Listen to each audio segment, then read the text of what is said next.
Assalamu alaikum qadırlı dostlar, orozоңуздар qabul bolsun. Kanalыбызга каттала кетиңиздер. Баяныбызды баштайбыз.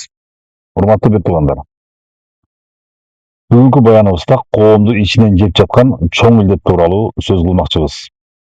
Ал жалган жалаа жабуу. Жалаа бул бир адамга ал кылбаган ишти тагуу, далили жок айыптоо.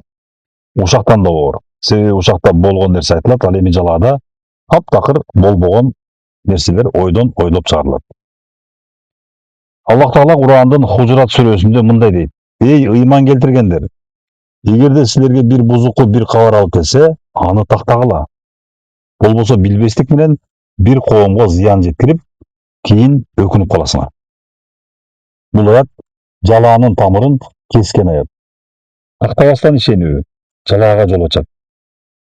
Биздин тилибизден, жаман аракетибизден канчалаган адамдар жамандык көрдү. Канчалаган адамдарды далили жок айыптап, жүрөгүн жарылап жатабыз. Бул чоң күнөө. Жалаадан адамдын абийирине убактылуу болсо да доо кетет. Бир сөз өмүрдөгү так болуп калат. Коомдо күмөн ойлорду жаратат. Ишеним кеткен жерде береке кетет. Ал эми эстеп калыңыздар. Жалаа жапкан адамдын акыреттеги сурагы коркунучта калат. Себеби жалаа жабуу адамдын акысы. Жалакорду Аллах кечириши мүмкүн, бирок жалаадан жапа чеккен адам аны кечирмейинче маселе жабылбай ачык бойдон калат. Кээде биз кантип жалаа жабабыз?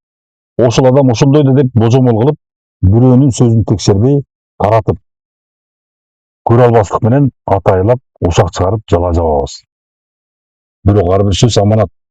Ар бир пост, ар бир аудио, ар бир билдирүү кыяматта далил болуп чыгат.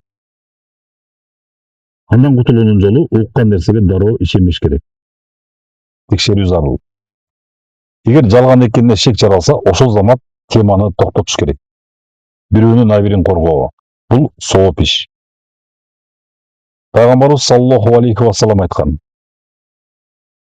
"Ким бир мусулмандын абийирин коргосо, Аллах аны кыямат күнү тозоктон сактайт." Жалаа жөн эле сөз эмес, ал жүрөктү жаралаган ушак. Тил кичине мүчө, бирок чоң күнөөлөрдүн булагы. Эгерде бирөөгө жалаа жапкан болсок, кечирим сурайлы. Эгер жалаага күбө болсок, аны токтотолу.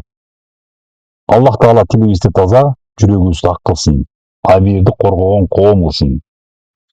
Орозду ойлонолу, оңололу туугандар. Туткан орозоңуздар кабыл болсун.